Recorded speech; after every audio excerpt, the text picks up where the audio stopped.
All right, now we're talking subjects and verbs, really getting into the sentences. And the one thing we've got to know about subjects and verbs is that they have to agree in number. So you've got to decide, do you have a singular or a plural subject? And if so, what kind of verb do you need with it? And you've got to match it up. So you've got she is. She is singular. Is the singular form of the to be verb. So those two fit together. The same way that we conjugate then they are. So we switch to they are because they is plural. Are is obviously plural as well. A couple tricks here. This seems pretty simple as you have it, but when you get multiple subjects, it starts to get a little bit confusing. So one thing to know is that if you've got multiple subjects, like she and I, then if they're joined by the word and, you're going to take the plural form of the verb. If you've got multiple subjects joined by the word or the word nor, then you're going to change it to singular. So that's kind of just a trick of the trade to know when you get to those multiple subjects. Also, and these I always find to be the most tricky, even now, I have to kind of sit down and take my time when I'm writing.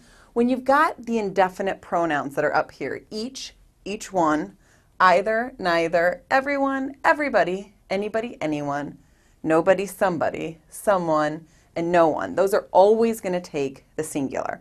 So it sometimes takes a little bit of memorization, but when you get those indefinite pronouns, really think about how many people you would actually be referring to if the nouns were there in place of the pronouns, and that'll help you make that singular decision.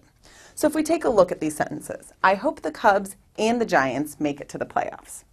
I've got a compound subject here, right? I've got the Cubs and the Giants. They're joined by the word and, so if we pay attention to our trick that we talked about, then we know that the verb make needs to be in the plural form because we've got two subjects joined by and.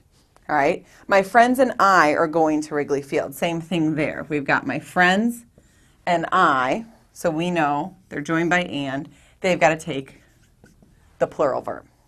All right? Let's take a look at some fill-in-the-blank examples then and see if we can nail this down.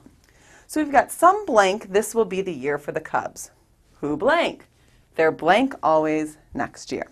So we've got to take a look at what form of the verbs are going to fit here. So we've got our subject, some, all right? And we want to fill in here, some say, because we've got a plural subject here, so we want the plural form of the word say. This will be the year for the Cubs. Who knows?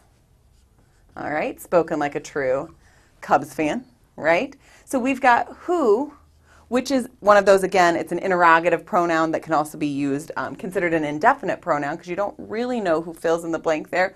So we've got to make these two agree in number.